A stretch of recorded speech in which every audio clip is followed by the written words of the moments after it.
everybody for being here under tough circumstances. And just before we begin, I just want to speak on behalf of the University of Dayton that we're very disappointed for our players and our coaches and our community.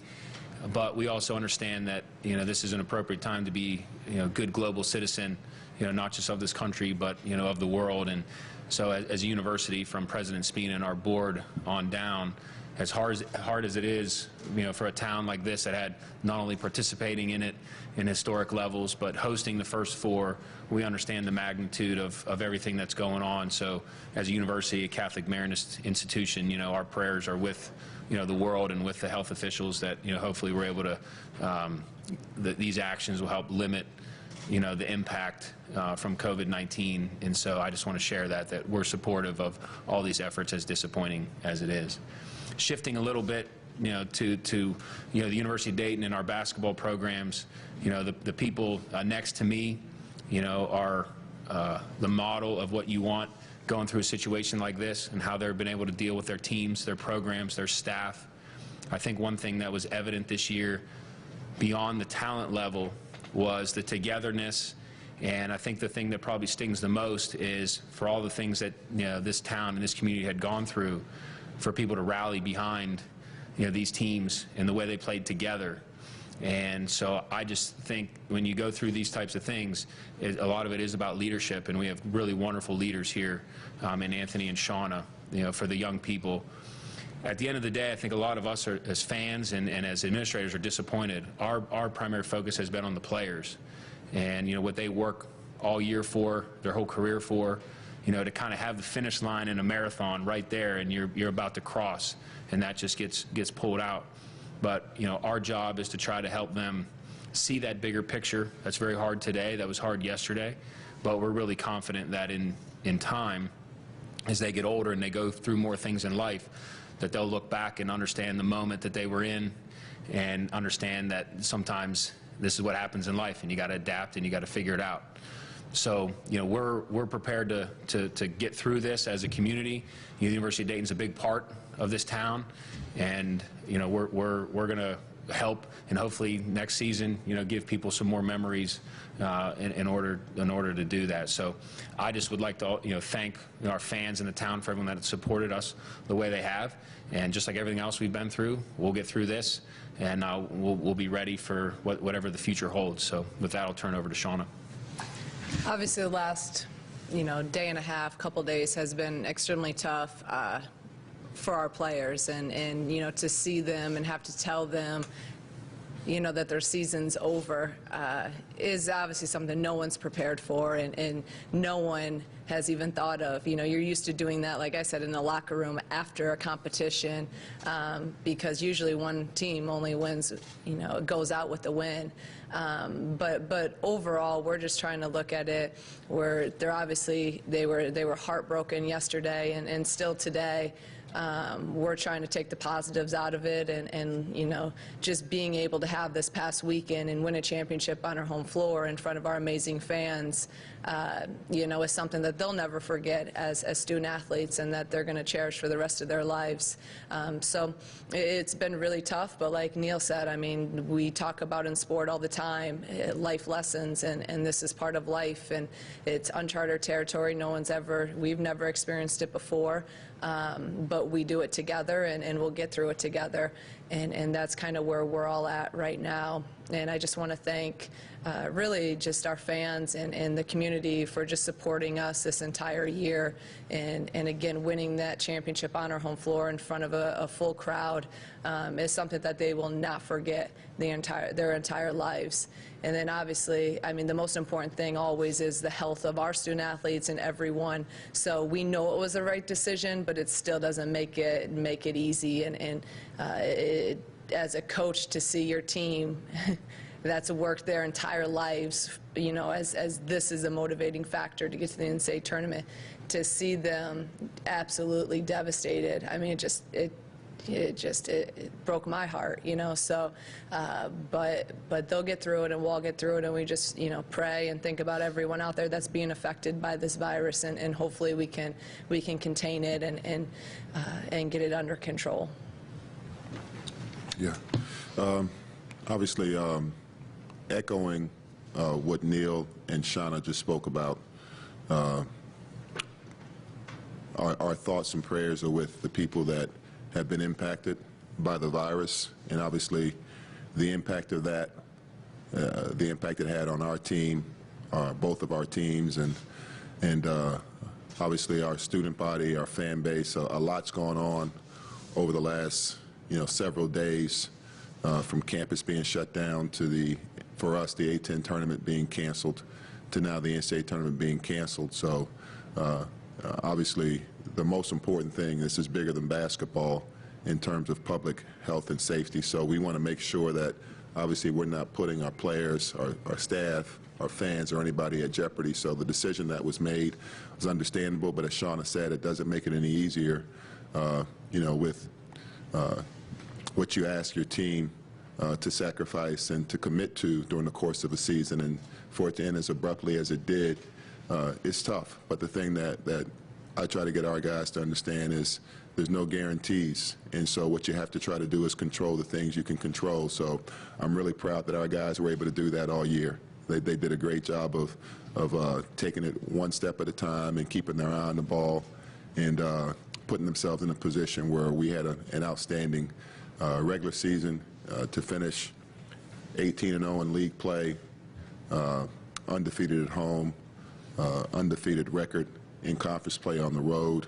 There were a lot of accomplishments and a lot that we have to be grateful for. So hopefully, as we all kind of decipher everything that we're currently going through, this is unprecedented for all of us to be going through what we're going through right now. We can all be able to look back and be grateful for what this season brought for not only our basketball teams, but for the campus community as a whole, and for the community, for the Dayton community. At the end of the day, it's always bigger than just what you do on the court. Just being able to bring the excitement to this community and something to look forward to, and that this place was really, really special throughout the regular season, and we were looking forward to bringing some more excitement at the end of into the postseason. Unfortunately, obviously things took a turn, but it doesn't take away from what we were able to accomplish, and that's what I'll try to keep my focus on and remember. Questions? Anthony, you've been coaching a long time, seen a lot of different things, challenges. How difficult was it for you to give your team that message yesterday? Well, when I found out, I was actually on my way to watch the VCU UMass game, and so by the time I got back, they were already aware of what happened. But walking in the room and have to look those young men in the face and tell them that basically their opportunity to compete for a championship in the A-10 tournament was done, that was difficult. That was difficult. But we got through it together. A lot of emotion, but when we actually were on the plane getting ready to come back to Dayton, that's when the news came down regarding the decision that the NCAA made to cancel the tournament. So obviously in the day of social media, they got the alerts on their phone, so they knew. So we didn't get a chance to really talk until we got back in town. So they were aware before I didn't actually break the news to them. They were actually aware of the news, and so yeah, it was tough, especially when you work as hard for something as these guys have worked, and you ask them to sacrifice the way they sacrificed. But at the end of the day, like I said in my opening statement, this is way bigger than basketball. We've got the health and safety of a lot of people. That has to be first and foremost in everybody's mind. So, that was the right decision to make. What do you do with your athletes now? The campus is shut down. Do they go home? Do they stay here? Do you look after what exactly happens? So, we have about 425 student athletes, and their status as a student comes first, so they're treated just like the rest of the student body, and they've been asked to go home just as everyone else has. clearly we have some student athletes that, just like the rest of campus, maybe some unique circumstances at home, international student athletes. We're certainly, as a university, going to care for them and have opportunities for them to stay here and be taken care of during this time. So we're still in the process of working through that. The vast majority of our student athletes, will be home with their families, where they should be. But there are some that just don't have that opportunity for a number of different reasons, and we'll make sure that they're covered here on campus. It's almost hard to think back to just a few days ago. I mean, college game day was in town. The whole city really had kind of galvanized behind this team, and I realize it's something the whole world's going through right now. Anything that you can pass along to the fans as they try to make sense of this along with Yeah, that we can be grateful that we had college game day here, and that experience, you can't take that away. I think just the excitement that brought and what both of our teams were able to accomplish this year, there's a lot to celebrate. There's a lot of information floating around and rumors and everything that there's been talk, and I don't know if any of you can address this, that the NCAA might consider allowing seniors to remain on a team a year. Have you heard anything about that? Would you support that? Yeah, I think right now it's a lot of emotion, and seniors going through a lot of emotion about the opportunities that they weren't able to complete. So I know the NCAA is working through that. There is some momentum both from the student athlete side and from the NCAA leadership side of just exploring what all that means. And I think it'll take some time to develop through that. So I wouldn't want to speculate what the outcome would be. Generally speaking, we would always be in support of what we think is in the best interest of the young people that we serve. So if in the big picture, there's all kind of rules about eligibility and financial aid and stuff, and if there was at times where that just went away for a period of time in result of this, that's certainly something that we would be interested in learning more about. But I think right now it's very premature to kind of know how it all play out, but I think you will see unprecedented reaction in regards to an unprecedented event. So I think those are just logical conclusions. I think that will ultimately develop because we're in uncharted territory, and it probably is going to require uncharted answers. But I think as I sit here today, it'd be too early for me to give too many details or comments on what that may look like. Shauna, can you speak to the roller coaster of emotions? I mean, Sunday you're literally cutting down the nets, celebrating with your fans, and then just how difficult for you was it to give your players that message? Yeah, I mean, you talk about the highest of high and then really the lowest of lows, all within 72 hours. And same thing like Anthony said, they found out before, same time I'm finding out with social media. So, I had just gotten home actually as soon as it broke, and then, just came right back here, and we all met as a team, and like he said, I mean, just a ton of emotion, and you ask your team so much, and especially with both of our teams this year, they were just special groups, and groups that you don't know if you'll ever, you'll never get a group back, because that's the special thing about sports, and the journey of that year is that group. And to hear our kids, they all got up and said stuff, and they're through just bawling, and so it's it's the swing of life. It's the swing of, like we talk about in a season, of adversity, and how do you handle it, and you bounce back and you get up, and that's what we do. That's what hopefully they've learned in their time here as a student athlete, and that they'll be okay from this. But it was tough. I mean, no one's going to sit here. This is, like I said, since they were a little kid, your dream is to play in the NCAA tournament. And some of our guys, it was their first time. Some of our guys, it would have been their last time. And to not even be able to have the chance to compete's always rough. But you get through it together, and that's what it's about, being a part of a family. Do we have any other questions? And Coach Grant, eventually when this passes, and hopefully whenever it happens, what's the first thing you guys will probably? Sorry, so repeat the question. When this passes, eventually, whether it's 3 months from now, 6 months from now, what's the first thing you ultimately do as a coach to lead the next phase into your program? You got it, Anthony.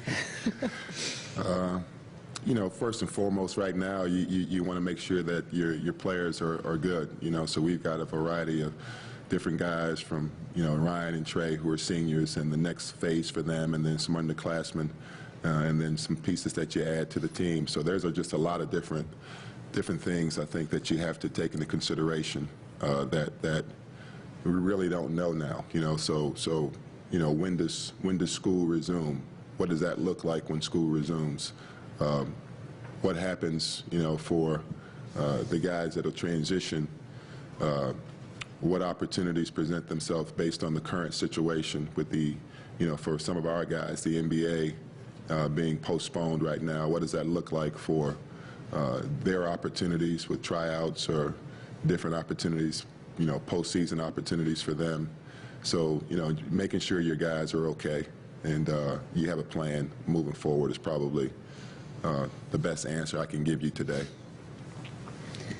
Yeah, I mean, I would agree with that because we don't know. A lot of our kids are gone. We got them right away, flights home, and you know, we got them out today. Some other kids are leaving tomorrow. So it was, you know, one of the weirdest things is telling them bye and not knowing, you know, when you'll see them again and when that will be. And so we've already talked as a staff just kind of the priorities of what needs to be done right now, and it's always your kids first, making sure our kids are okay.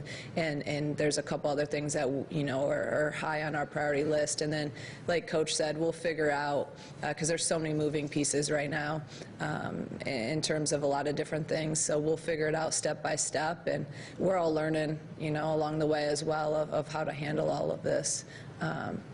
You know, and I also want to just say about the men's team too. I think this is probably one of the most together, like, women's and men's, you know, teams in a long time in terms of, I just saw Trey and, you know, Ryan and Obi and those guys last night, and they come up and they give all of us hugs. And I mean, there's just a great group of men that they have on their team as well. So while we're hurting for our own team, I'm hurting for these guys too. I mean, it's a once-in-a-lifetime, you know, season, and to see that come short.